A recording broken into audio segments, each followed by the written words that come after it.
Okay, now my favorite part is to let us just get out of our minds for a while and take a breath, bringing you back into your body. And this time we're going to go a little more deeply because we have a longer time in channel with Kryon and Lee. So big breath in through the nose, out through the mouth. And just close your eyes for a minute, put your feet flat on the floor, and let yourself just relax. Just be. There's nothing else to do. And another breath in.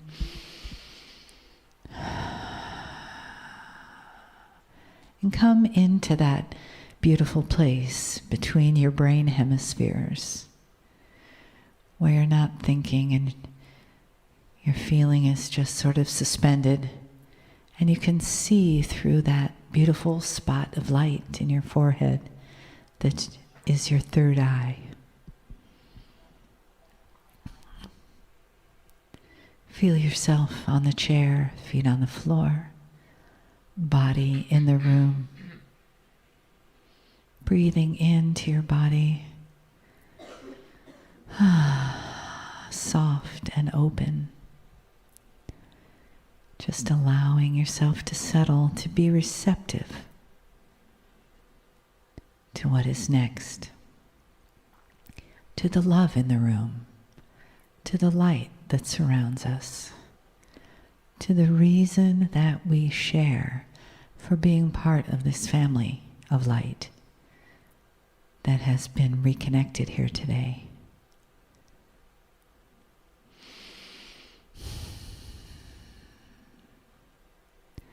And let the top of your head just gently float up towards the ceiling, softening your neck and shoulders. Feeling your vertebra of your spine just nicely stacked one on top of the other. Your hips relaxed in the chair. Your toes nice and soft on the floor. And your being open and receptive to this moment, these moments we share with all those who honor the human. Greetings, dear ones. I'm Kryon of Magnetic Service. And my partner steps aside. This is called channeling. And it's mysterious to many. It's beautiful to us. It is a method whereby the multi-dimensional source of creation, which many of you call sacredness and God, has a chance to communicate with that which you have called humanism. And in the process, we call it soul communication. And it's different, dear ones, than human communication. And so we would like to start a series of channelings that would include the explanation of what we have called soul communication. Let us begin with some basics. No. Let us not. Let us begin with some basics. We know who you are in this room. Dear ones, I want to teach.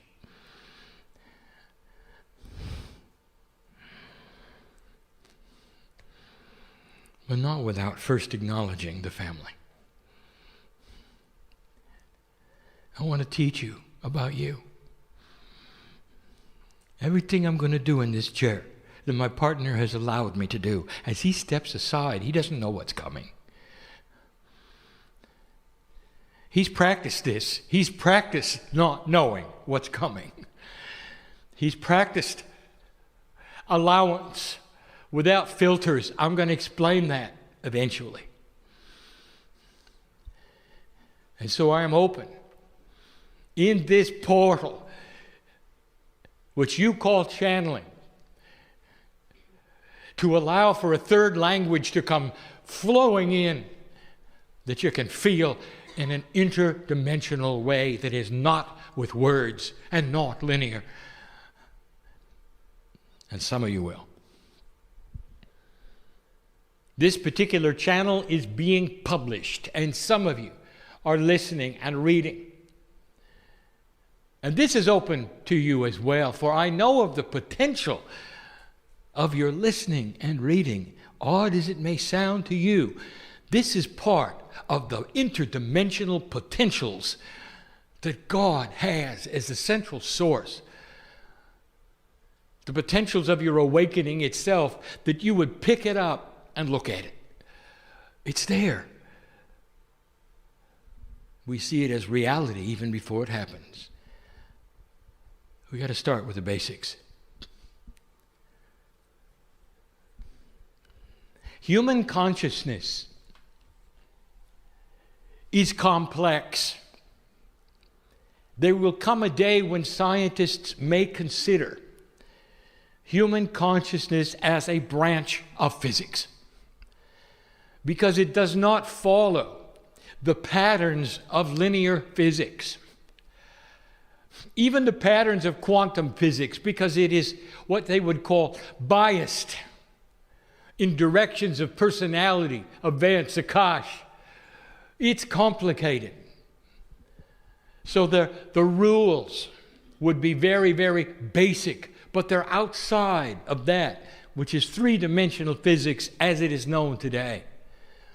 And so to describe communications in this fashion goes beyond the limits of any understood science. It challenges you to think differently, act differently. Soul communication. And there are two ways. Communications from things to you that are multidimensional, and from you to them, which is multidimensional. There is the difference between linear and non-linear communications. I am going to explain it the best I can, with explanations perhaps I've not given before. I want you to consider for a moment you have an old typewriter. And you are typing along, and as you type along, you will see the letters on the page, one after another, appear. Pretty soon you have words, and then sentences, and then thought groups. This is linear communication. Now, what you are beholding at the moment, whether you're reading or hearing, is the same. One word after another, in a structure for the language of my partner. It is linear. It is in a row, in a line, like the typewritten words on the page. That is linear communication. That is human communication. Non-linear communication would be as follows. Now pay attention, for this is going to be what my partner calls a stretch. Pretend that the typewriter is stuck. And you can type all day long, but you're only going to have one image. Every letter is going to show itself over the other. You type away, it does not advance at all. It simply types over itself, one letter. Now, what would you see on the page, dear one, at the end of a long letter to a friend? A smudge. All the letters piled up, inking over one another. You'd have no idea. You would look at it and you'd be sorry that the typewriter failed and you hadn't noticed. Now consider for a moment somebody comes along and they have non-linear communication skills. They would look at the smudge and see the letter. And that's as clear as I can make it. They're conceptual. They would see the thought that went into it. They would see the linearity outside of its linearity. The letters are there, dear ones, but they're not there in linear form. They're all together as a group. Therefore, a non-linear communicator will see the smudge and see the entire letter. Now there's an attribute of this, and it's difficult to describe to you. And it's out of the logic that you would have, and yet it is. And so let me try to explain it. My partner goes slowly, so this will be understood. When the conceptual person looks at the smudge, they're looking at something that exists already. A letter has been typed. So they're not making something up. They are simply reading something in a non-linear way. The letter has been written, oddly, all in one smudge, but it has been written. There is an attribute of a non-linear mind, which you call autism, that you should study. There are many autistic human beings who can tell you the day of the week of a future date in any year, in any month. If you would ask that person, what is the day of the week in May of 2035? And they would come up with it, maybe a Tuesday or a Wednesday. And it would be there, and they would do it instantly. You would gasp at their computational efforts. And here is the answer. Computation has nothing to do with it. It's not a formula. It's not math. It exists. And so it is known. You can go to any computer that is calendar friendly and find that information because it already exists. It's a concept that has already been developed and known. The nonlinear mind, therefore, is able to go to it and interpret it instantly because they see the concept. They're not calculating anything. Now you know the difference between linear and nonlinear. There's a lot of communication that wants to come to you from all manner of sources. So I'm going to start the list. Channeling is what you're hearing right now. My partner has practiced it for 23 years. When he started, it was ugly. For we're not speaking to him in a linear fashion. You see, he is a master interpreter of nonlinear concepts coming through his pineal. Now, I am speaking to him in his real time, and he is interpreting. So it sounds like a flow of linear words, but it's a thought group that I keep giving him over and over. You see, we have practiced together.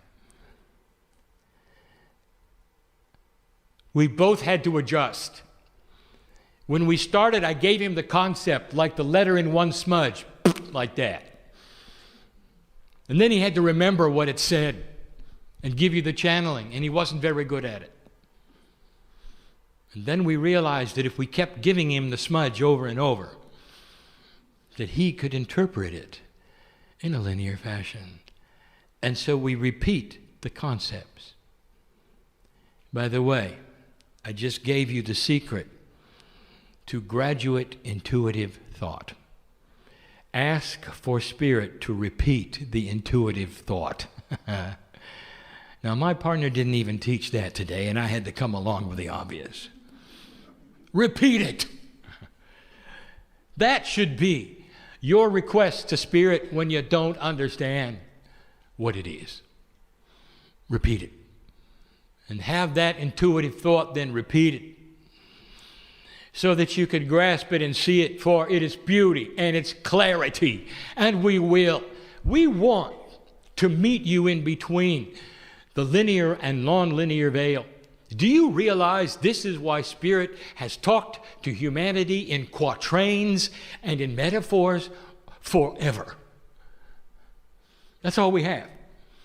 And the interpretation of these things then become puzzles.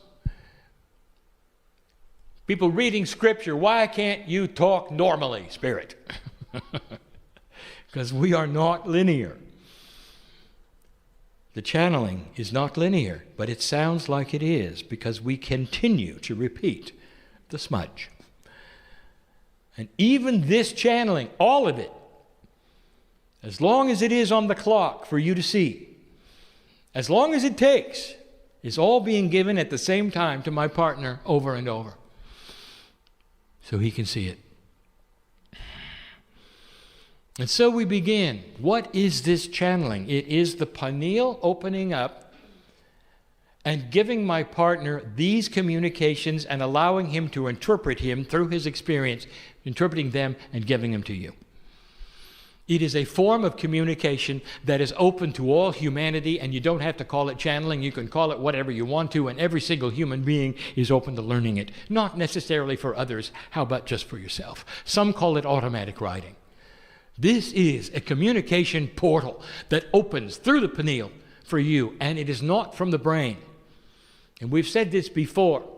This is soul communication. This is multidimensional communication. It has nothing to do with synapse. Nothing. It is not a brain function. That's why it's hard. Now, there's many kinds of communications from many things. Let us speak of the difficulty yet again. Anything I'm going to mention from now on in this section of others communicating to you must be interpreted.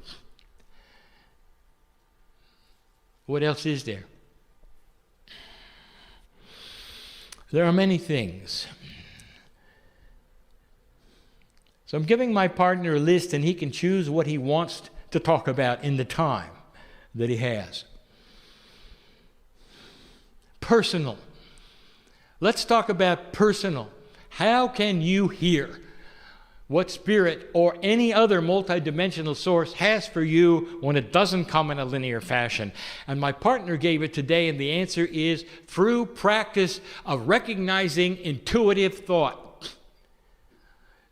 And not, number one, not trying to interpret it with your intellect.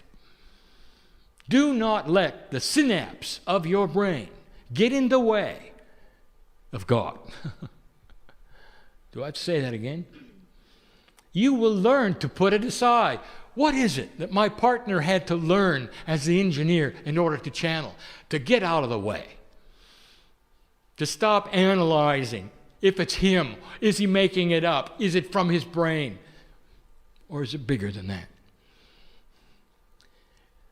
So for you personally, dear one, this is what you have to do. Now, there's many sources other than that which you call God that wish to speak to you in this fashion. We'll get there. But if it's a non-linear source, it's going to come through intuitive thought, not synapse.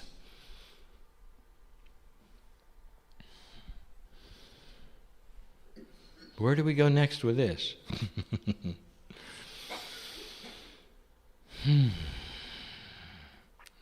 Let's talk about animals. You love them, don't you? And what do you know about animals? The ones you have and are in love with, that you call pets, have personalities, and they can talk to you. And what does that sound like, dear one? What does their voice sound like? And you go, well, Kryon, you already know they don't have a voice. Oh, really? Then how do they talk to you? Now it gets good, doesn't it? Through concepts. Their conceptual thought groups are available to pick up, guess where? Through your pineal, which is the interpreter of multidimensional things in your body, not your brain, and will give you the same thought groups they have. And some of you are good at it. There's ones who are listening to this right now, called animal whisperers. You know exactly what I'm talking about. Why do they call it whispering? I'll give you my interpretation. Because it's not linear.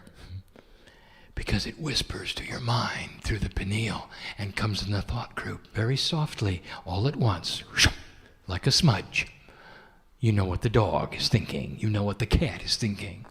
You know what the horse is thinking. The requests they have, perhaps the distress they have, perhaps the celebration or the love. Now this is easy for you. Easy. Because you all have felt this. You know what I'm speaking about. This is not different than the same muscle that you're going to use in meditation to listen to God. It's the same apparatus of your system. So is it true that communicating with animals is soul communication? Yes. There's to yours. And if you're good at that, why not go then and not doubt yourself? And be good at that which is within your own higher self. Now, I just gave away who you're communicating with. Your higher self is that self which vibrates higher than you are. It's part of your soul group, the core. And this is what gives you information from the other side of the veil, which you call angelic, sacred God. It's the same as in animals. Did you know, here's another one, in the list that I'm giving my partner. Did you know that actions are communication? When my partner speaks about the grid, and when you sense that which is crystalline grid, the battlefield, what has happened there, it's concepts. And it's coming through the pineal. And it's thought groups, not linear communication. Some of you are good at that. You are proud that you can feel energy where you go. You can feel the energy of a group. You can feel the energy of the land, which is the crystalline grid. You can feel the energy of a situation. And you're good at it. What are you feeling? This is soul communication at its best. It does not come from the brain. It is not intellectual. This is physics. You are picking it up through the pineal, interpreting it, and you get the information. Something has happened on the ground where you are. It may take you to your knees. That's communication. Beautiful. But you had to interpret it.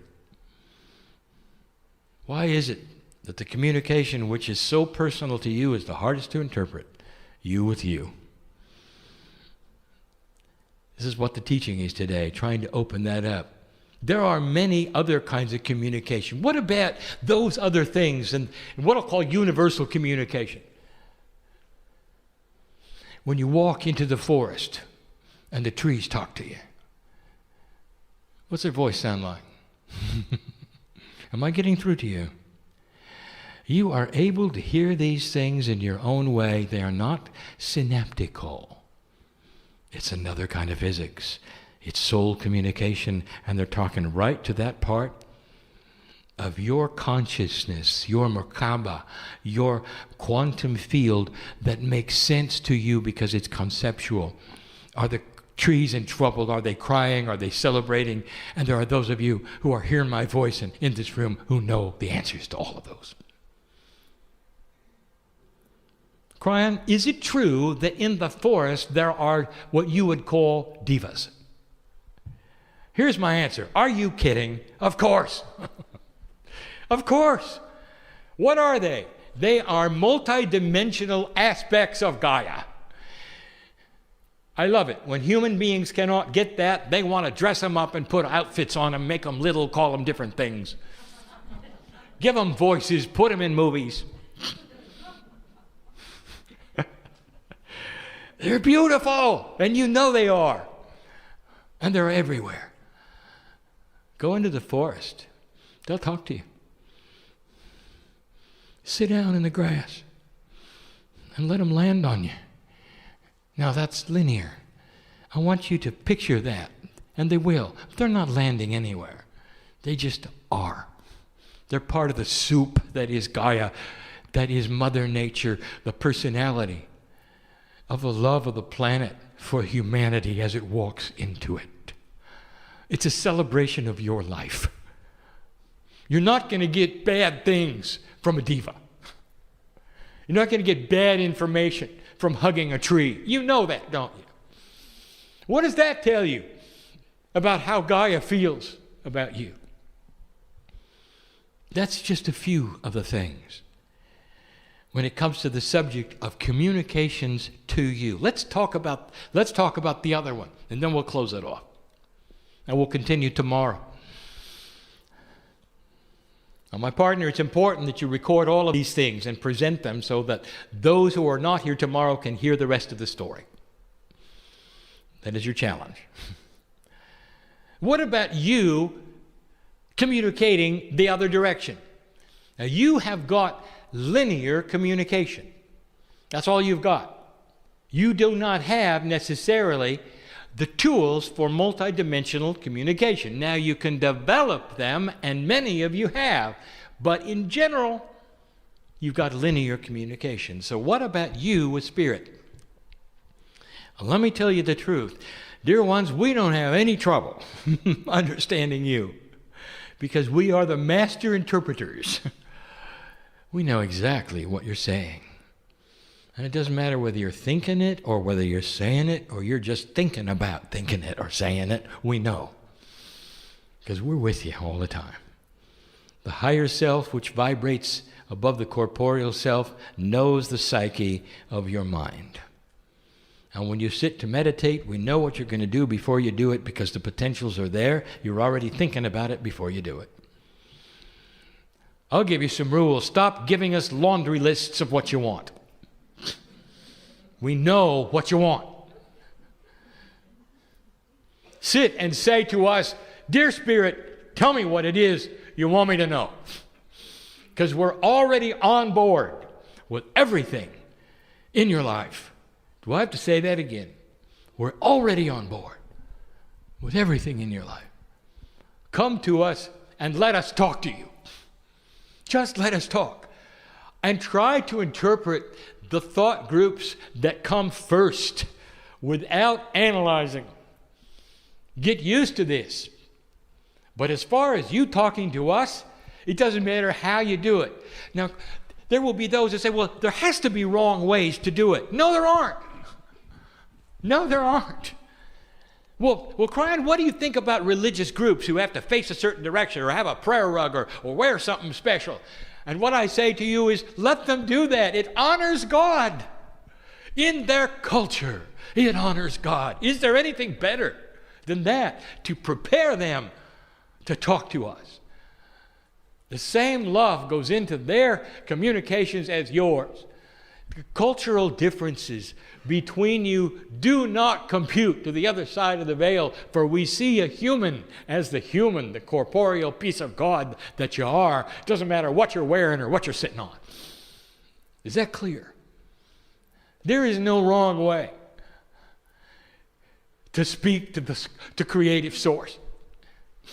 Well, maybe, Kryon, there isn't, but I've had a few times when I was yelling at God. And we heard you, but we did not hear the yell. That's linear. This is hard to explain. What we heard is loving frustration. Loving frustration. We heard the yell. We didn't see the anger. You weren't angry. You were frustrated. And that's the time when we want to surround you the most. The more you yell at God, the more there are angels around you wanting to hold your hand and take you if you'd let us.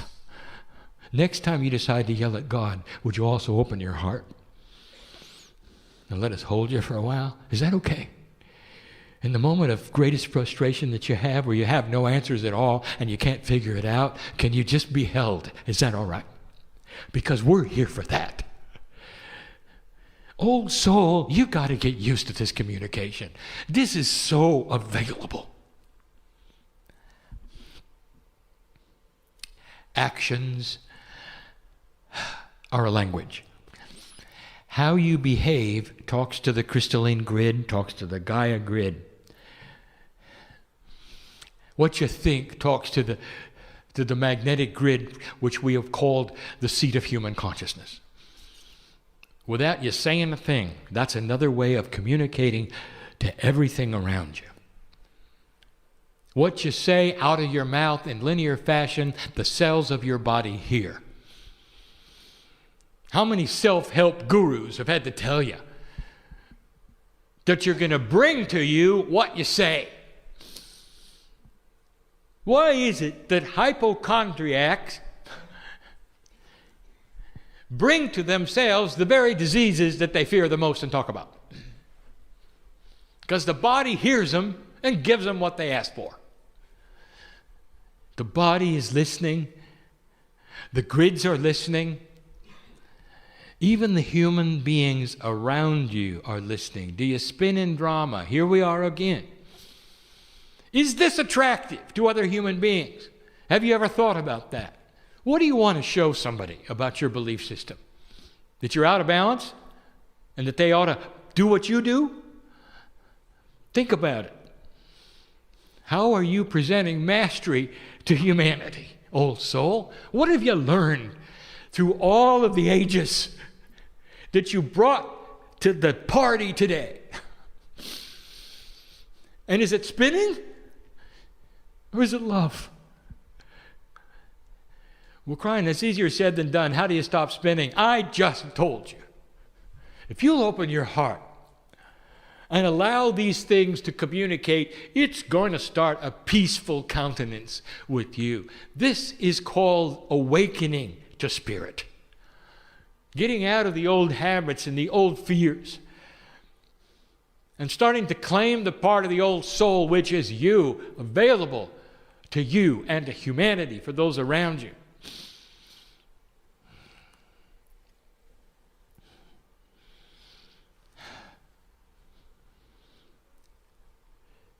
So much to be told about how you communicate with others. Multidimensional communication.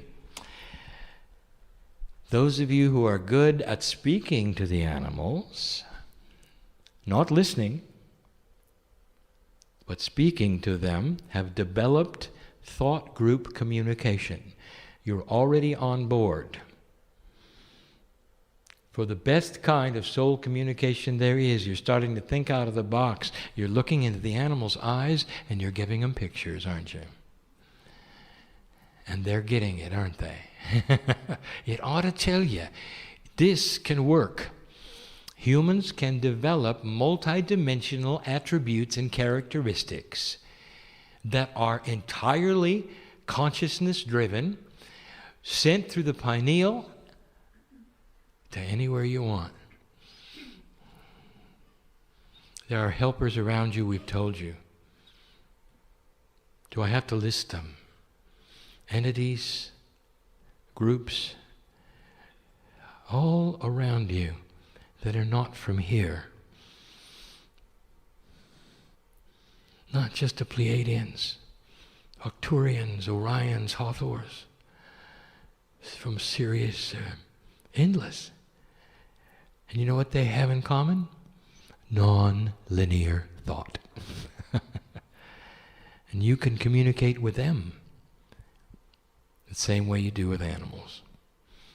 Dear human being, soul communication, we're going to open the door before we close to this and tell you this is something we want you to consider and to study, to know about, to realize. Don't let it be mysterious.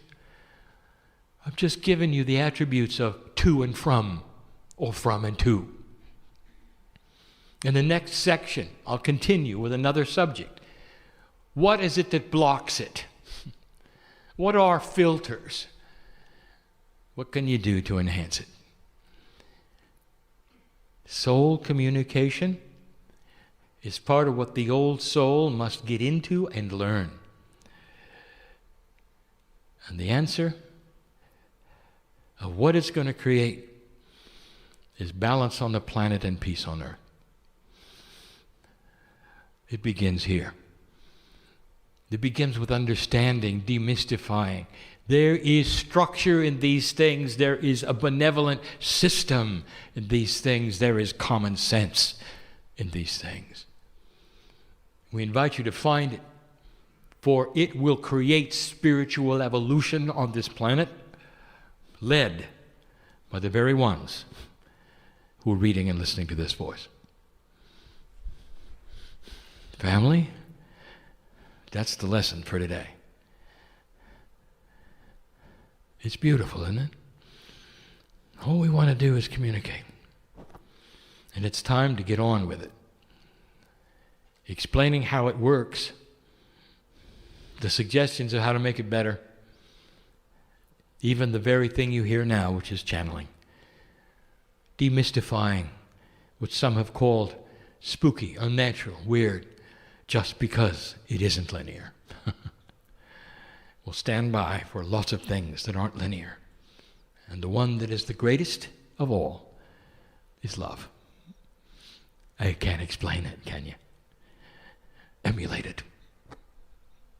And so it is.